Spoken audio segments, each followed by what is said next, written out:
stay calm, analyze properly, use data correctly. I had a little part of this overall success story that we are writing here in the kingdom. I think that is something that motivates me every day. Hello, welcome to the latest episode in Leadership Blueprints. Really excited today to be joined by Christian Schneider. He's over 25 years experience across the aviation and industrial services industry and has been in the Middle East region for a number of years now. He's currently based in Saudi Arabia, where he's the general manager of Matarat, which is basically overseeing over 27 airports across the Saudi Arabia kingdom on the both commercial and operation side. So I think with everything that's going on in the region, together with Christian's great experience, I think it's going to be a really interesting conversation today to get a little bit of insight into how he's helped grow organizations in different locations, what he would look for when he is growing his teams, and ultimately some of those life lessons he's learned, and then also take into account the exciting journey that Saudi Arabia is on. So Christian, thanks so much for joining us today. It'd be great just to get a little bit of an additional intro for the listeners from yourself, and then we'll jump into a couple of those questions. But again, thanks for joining us, and kind of over to you. Thank you very much, Oliver, for having me today here. Thanks for the introduction. Yeah, what is there more to say than what you've just mentioned? I think, yes, I've been around the block for some years now. My sweet spots in terms of geographical areas in Europe, where I've been in Germany, Italy, Switzerland, as well as in the Middle East, where I served in Oman. I spent a long time in Abu Dhabi, and now since more than a year, I'm here based in the Kingdom of Saudi Arabia, responsible for the airports on that side. And I think my other sweet spot in terms of technical capabilities is I've been my career throughout all the time in aviation. I started on the airline side. I've been on the airport services side, and now on the airport side. So I think I cover quite a big variety of the service chain when it comes to aviation. Yeah. Okay. And in terms of something I was quite interested in when we were doing, some of our introductory conversations, was I really like that you're currently doing a master's within the business innovation side. And I think I was just keen to get a little bit of insight for people that maybe haven't heard of something with innovation for a master's. It was a master's I hadn't really heard much about prior to you doing it. So it'd be great just to hear a little bit of how we've been able to take some of that into some of the day-to-day learnings that you're already doing. I think that'd be great. Actually, I did the master already some 10, 12 years ago. So it's a master of science in the field of business innovation. And I think back in the days, like, innovation was a kind of a strong buzzword. Everyone wanted to have more and more engagement in the field of innovation.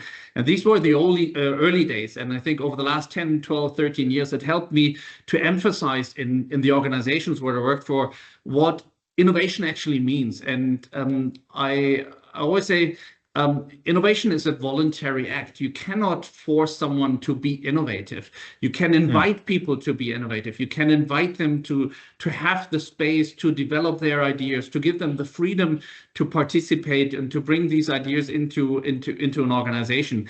And I think the key on innovation and bringing it from a theoretical into a practical environment is a lot about allowing that culture. It's a culture of innovation, a culture of what we nowadays call also a culture of transformation. And I think this is what you spin from a very theoretical approach as a master in business innovation to what needs to be done in nowadays in the organizations. Okay. And so how does that translate when you're looking at the business innovation side? Obviously you're building a team, you're looking at, like you said, you can't force it, but you need to have the right people in place. How do you get that balance between short-term and long-term goals? Because I think that's always a real challenge. I've got somebody right now that could do something that really adds value, but are they the person that's going to deliver that long-term value? How do you get that balance to help push that innovation and transformation forward?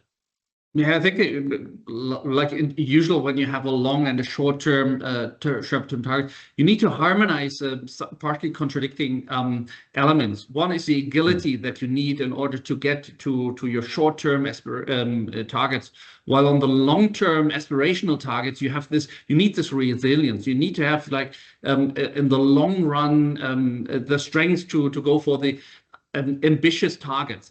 So what we're doing here, especially in markets in Matarat, is that we're focusing on the one hand side on the immediate revenue optimization, generating more revenues in the current year through various concessions, new concession models that we're putting in, some partnerships that we've set up. While on the long run, we're actually investing more into the long-term strategies that are, take a longer transformational road when it comes to especially the digital transformation, the privatization initiatives.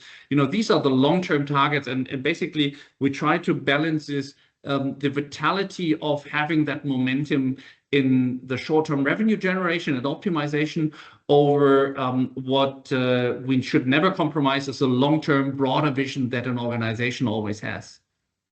Okay. And so traditionally, while airports, being an asset-heavy industry has to innovate, but you've got key stakeholders, especially in this part of the world, that can sometimes be a little bit resistant to that change.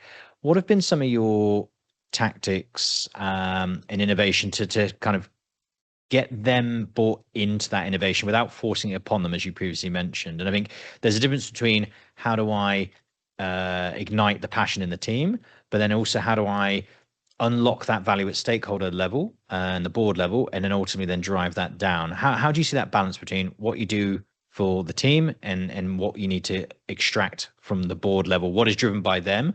What are you able to shape, and what are you able to drive for those guys? I think key is to understand that aviation is a highly regulated, is operating in a highly regulated environment. So there are limits to the level of innovation that you can put into your organization and into the market.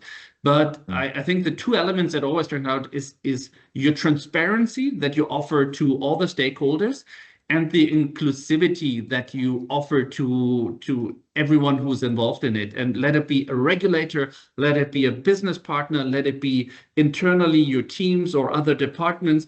I think these are the two key things, that you play with open cards, are very transparent in what you're planning and what you're up to.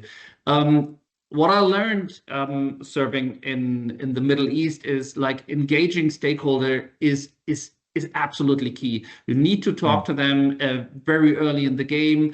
Either you do it in individual meetings. When you go into the organization itself, so you're talking about town hall meetings, regular updates. Keeping them engaged is key. Then also make use of the diversity that you have in your teams. In this part of the world, it's still a good mixture of having local knowledge with local talents, while you also have expats that you brought in just for the sake of the knowledge that they bring and the experience that they bring in. Having that proper mix of a diverse team in this part of the world, in this geography, really helps you. And then you can have a tailored communication that supports your overarching target, to get everyone involved, to listen to everyone's concerns, wishes, and thoughts. And then you bring that together in order to ensure that whatever you plan in terms of an innovation and a change is also be realistic and can be implemented. Okay. And so talking about a different type of stakeholder, so at different points of the career, you've had private equity investors, that you've worked with. How have you managed their expectations? Because that can sometimes be a very different outlook from a private equity investor. Is there different takeaways or different approaches that you have to engage with when you're dealing with those? Yes, the private equity sector is completely different. They look a lot on performance and accountability.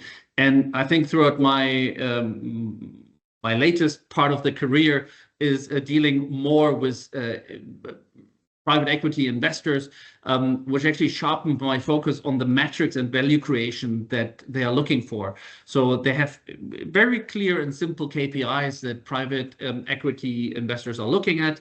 You need to be aware of these. They're looking at a clear plan throughout the value creation. Whatever is flagged, what does not add to any value creation is not necessary and will be stripped out, will be either cancelled, not be done, or even completely sacked. So I think that is one of the key lessons. further to that, let's be also frank, the importance of making decisions and making them fast. Because these investors, they're in it for the long run, but they're not very patient when things are not going the right way. So it's not wrong when you took a wrong decision, but you shouldn't stick to that one. You should correct it very fast. And I think at the end, it's a huge balance that they want to see. It's between the operational efficiency and every strategic investment these entities are doing. So I think that is at least 2 or 3 of my positions that I had, where I was directly engaging with the private equity sector and investors. These were the key lessons that I took out of it. Yeah, and it's a bit of the sort of Zuckerberg mindset. I always think when you look at that, is the whole, try it, break it, move on quickly. And they've changed that philosophy a little bit over time. Is what is it? Do it within the right framework, but move on quickly. So it's kind of don't break it, but strain it. So I think they've looked at that. So exactly. When you're looking at and so what's maybe some of the, let's say, some of the toughest lessons or the most challenging lessons that you've kind of learned from some of those experiences? I think it's always good to say, if I was to look back, yes, that experience has helped me learn and grow. But if somebody told me this from the start, maybe I could have got there faster. Is there anything in which we could pass on to people saying, one of the toughest lessons learned, or one of the most rewarding lessons learned to help, push that innovation side more? A difficult one. I think there are a couple of lessons that I took out throughout my whole career. I think what always stands out is, and the toughest part that you can undergo is like a restructuring and closing businesses. I had that quite early. I came from this big giant Lufthansa, being well organized, processes in place.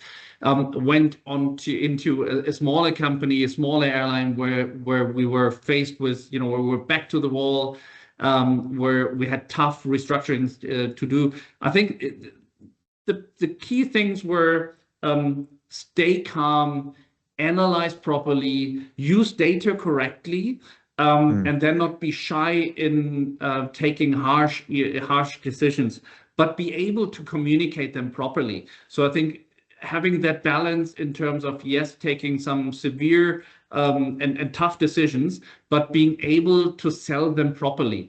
I think that is, and at the end, it's the shareholder value that you have to also deliver without neglecting the interest of the people that work for an organization. But you should never underestimate the view for the long run when taking short-term decisions. Yeah, no, absolutely. And going back to an earlier point where you said you can't force a change, you can't force a mindset on people, but then at the same time, how have you been able to kind of foster innovation? How have you been able to plant the seed, as it were? What have you found is good techniques to, if there's an idea that we want to push forward, yes, it needs to be, it's a little bit like we need to incept the idea and let it grow as opposed to force it upon them. What are some of the techniques that you've had success with in terms of, this is our plan, these are some of the seeds that we've planted that have taken fruition? What some of those look like? Yeah, I think key is always being transparent. Telling people where you're up to, where you're heading to, what are the long, the medium, and the short-term goals that you're going for. Have this sense of empathy to understand where you need to get the team behind you, or even better, sometimes you have to get behind the team because the team is more innovative, and allow them the freedom to participate. So it's again about the culture that you are setting up in your organization in order to allow them to move ahead. So sometimes it's better to lead from behind than being the leader up front. It always depends on which maturity stage you are in the innovation process, in the transformation process of your organization. I wouldn't say there's like a key ingredient which is a key to success. It really depends on the situation that a company is currently in, or the maturity stage where they are in terms of their innovation process, of their transformation process, and then you adjust yourself. So I think adaptability is one of the key things that leaders nowadays need to be: adaptability, resilience, and having a clear vision. If you manage, and I think this is especially when you look at these tech giants out there, you mentioned Zuckerberg and so on, they came with a clear vision, and they were able to transport it into their organization, which made it easy for them to go through this transformation process. Yeah, and we mentioned earlier about obviously aviation being quite highly regulated, which can sometimes not limit innovation, but can kind of take you down a certain path.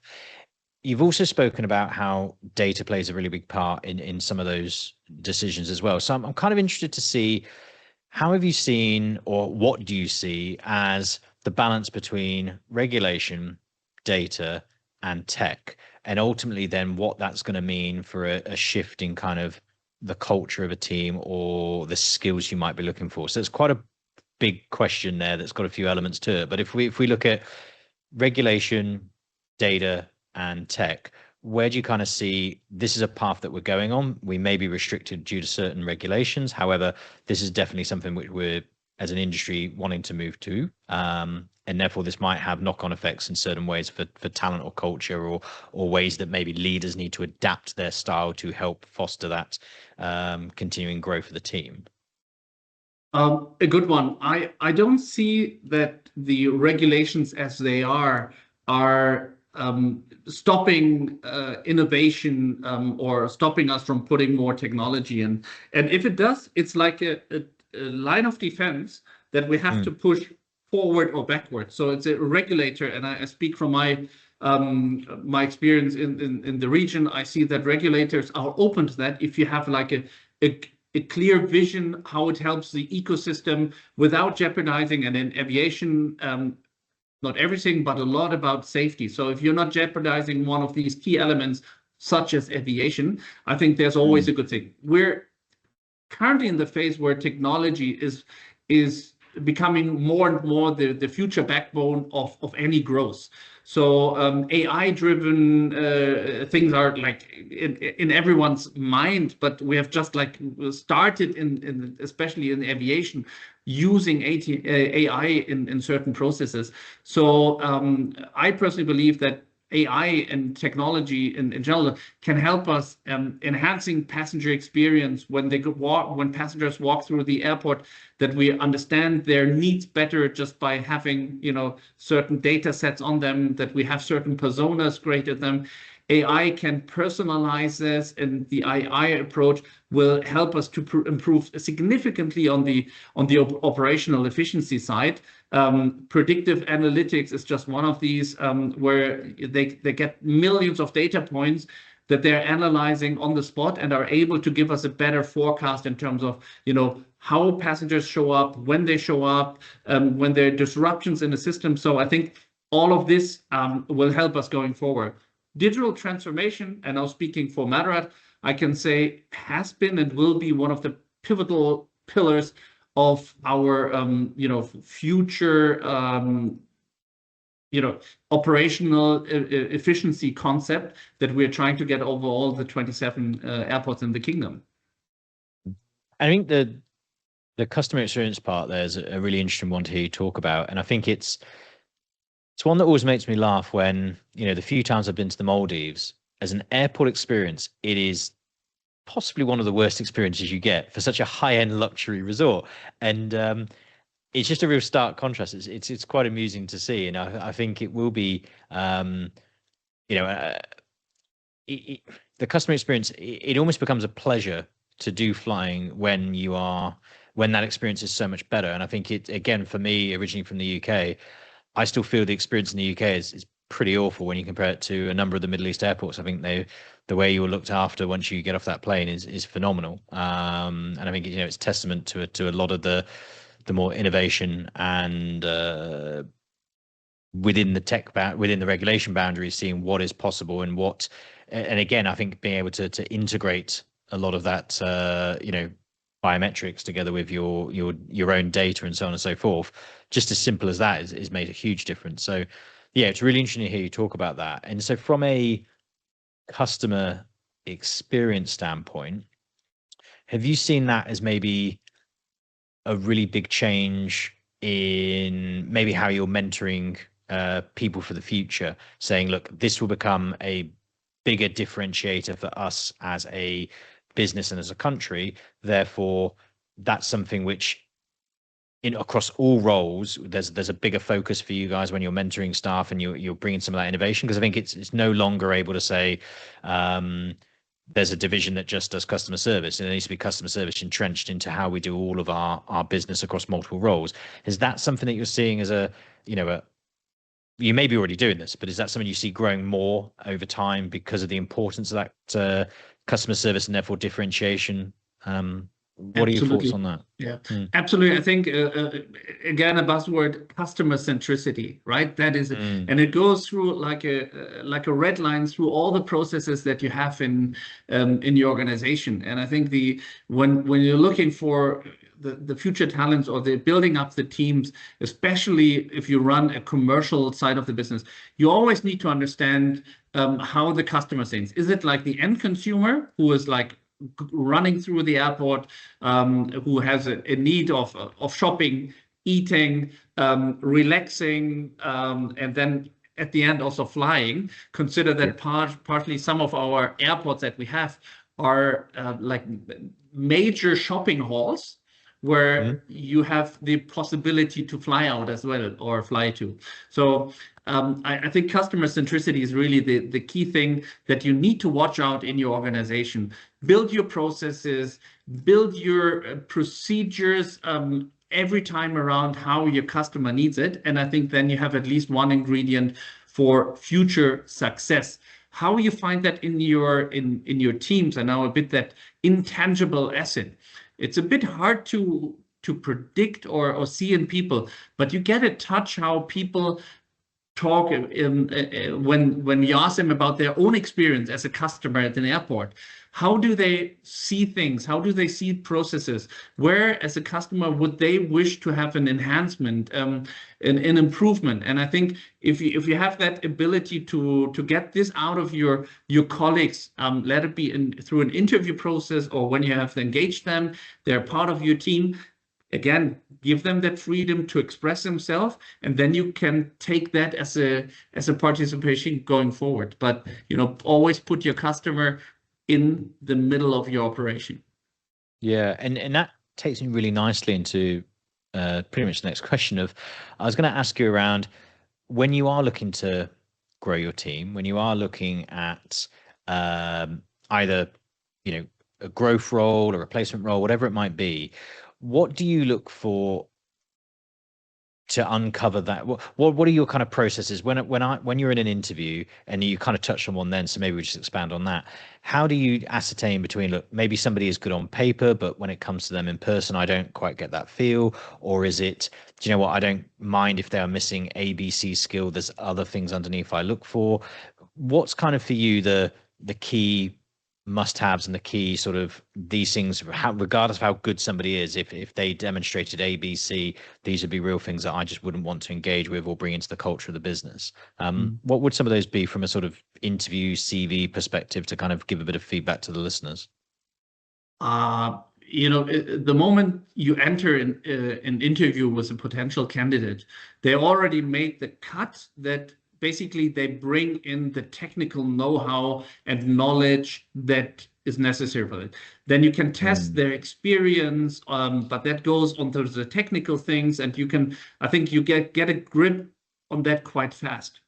I think what we should never neglect, and to me this is more like more relevant than the technical capability. Again, someone sits in front of you, have an interview, and you already see that they're technically okay. Hire for their attitude. Hire for, you can teach someone a bit of the technical things. Even I learn that every day I come to work, there's something new that I hopefully learn. But if someone has a wrong attitude, you can't change it. So watch out for the right attitude. Integrity is a key thing that I test with people. You make background checks. You talk to their previous employers about that. You test how collaborative their approach is. When you want team players, that are really bringing your organization forward. And you ask also for people that are, hungry still for learning, experience something, failing fast, but not being shy in failing, right? This is a bit what I, experience over my career, has always been proven to be usually successful. I'm not shy in saying that there also were some failures, but you create that feeling. Yeah, you become more attuned to the importance of people having that emotional intelligence, yourself empowering them in order to lift people to the next level. Okay. And this one might be hard to answer because it may be case by case basis, but it'd still be a good one to get a sense of. With attitude, of course, an awful attitude, that's very clear. I think, and sometimes even the most enthusiastic person, maybe too enthusiastic, brings a few question marks as well. There is a kind of a happy medium, but at the same time, you don't want a set of employees who are all exactly the same. So for you, what's the cutoff point between being a bit different and being too different to what we're trying to create as a culture? Because I think you need different ends of the spectrum, but if their attitude is too far one way or too far the other, that may not give us the right sort of balance. Is there a kind of set line for you, or is it more just other factors that feed into that? How do you get that kind of balance of individuality but a team at the same time? I think it's important that you look at what is your mission.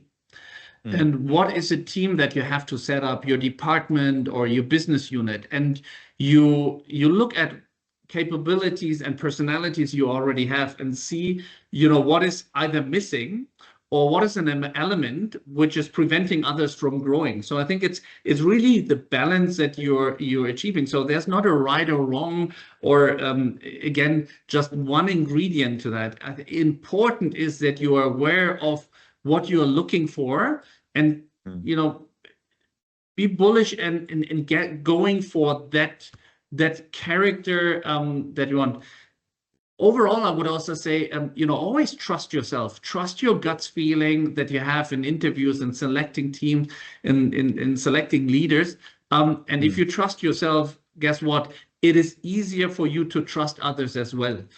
So it's also this part of the confidence, and then you're achieving in having that, that portfolio, that set of people that you need in your organization. I think as I said it earlier, it's about leading from behind, having the ability also in others to have the possibility, regardless if you're the CEO or the president of an organization or the VP, have the ability to step back, read the room, read what people are saying or what they are not saying. And if you realize that there's something wrong, act on it. But this is what I call leadership from behind. And I think that is something that, we sometimes need to remind us as a bit the senior executives, that sometimes having that step back helps the organization to grow and get better. I think there are a couple of things. Be humble, be patient, don't stop learning, stay curious.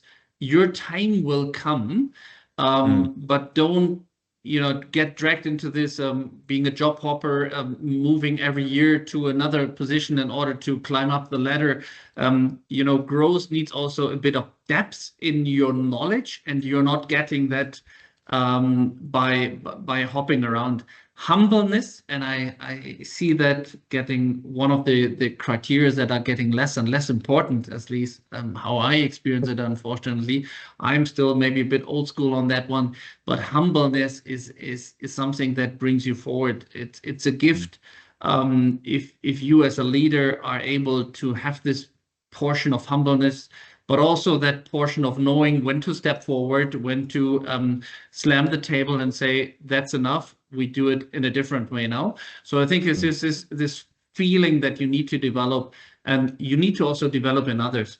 Look also for people who can be future leaders, not just from a technical perspective, but also from the soft skills that they have. I said it before, attitude is king. If you have a bad attitude, it's hard to change that one. But if you find someone who's early in his career, has a fantastic attitude, is curious to learn, is curious to dare new things, build on these characters, teach them what they don't know yet, and then I think you see them flourish over time. What else? What I learned throughout my career, and then this is also about always trying to step one step back and reflect, is your attention that you can give others is a gift, right?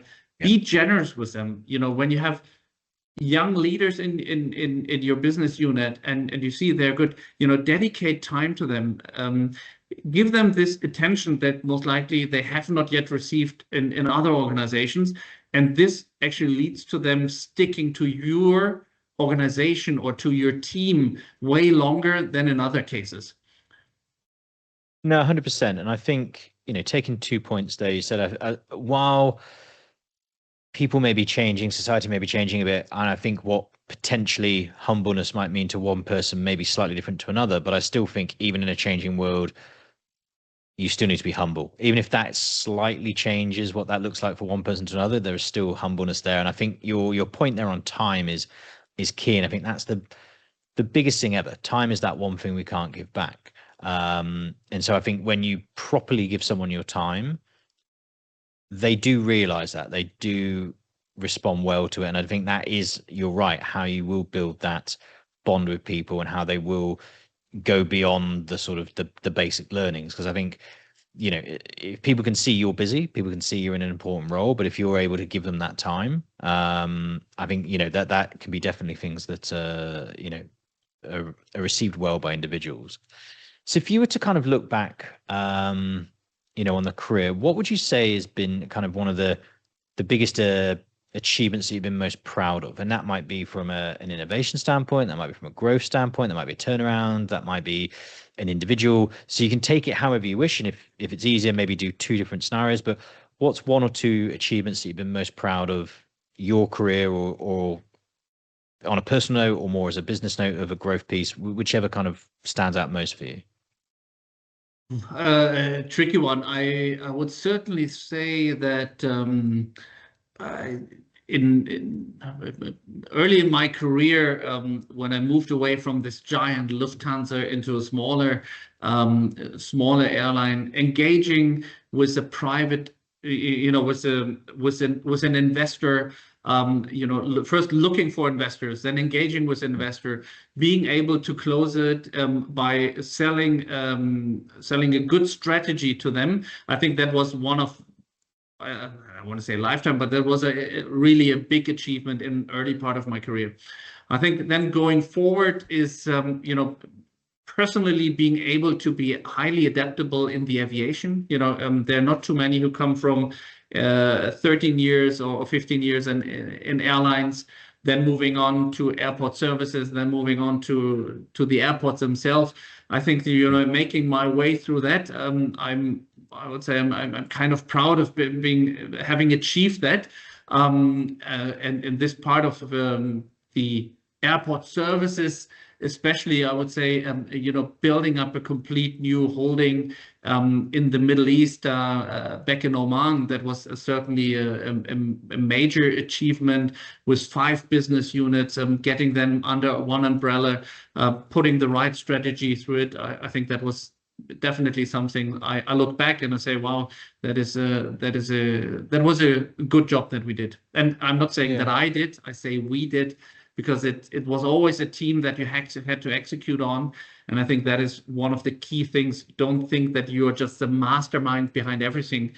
A mastermind is only as good as the people that work with yourself. So that is a bit how I reflect on my couple of years experience. No, 100%. And that immediately goes back to the point we're just saying. It's you being humble. And I think, it's acknowledging you may have been driving part of that, but you couldn't do it all on your own. And so I think, that is really important. So you've done a number of interesting things from the career. You've moved through the different aspects of the journey. For you then, what's kind of still the driver for you? What motivates you? And I think that's something which, as a leader, is always interesting to hear. What drives you? Because I think other leaders, it's always interesting to see leader to leader. They're very different aspects that got them to where they are, but then what keeps them going? So what kind of still today gets you out of bed and keeps you motivated on those fronts? Certainly not my kids waking me up anymore. But I know that one. Yeah. what keeps me up, And what gets me really excited is bold visions, aspirational targets. And this is something that we have with Vision 2030 here in the kingdom. And for me, is having this little part in being a part of this change in the kingdom, trying to leave with what I do, a little legacy in that overall plan. We're talking about major achievements to be happening until 2030. And this is something that drives me, being part of this major transformation, where I hopefully in a couple of years can say, yes, and I had a little part of this overall success story that we are writing here in the kingdom. I think that is something that motivates me every day. that's pretty cool. And I think that is a lot of what has been the charm of the whole Middle East region for a number of years now.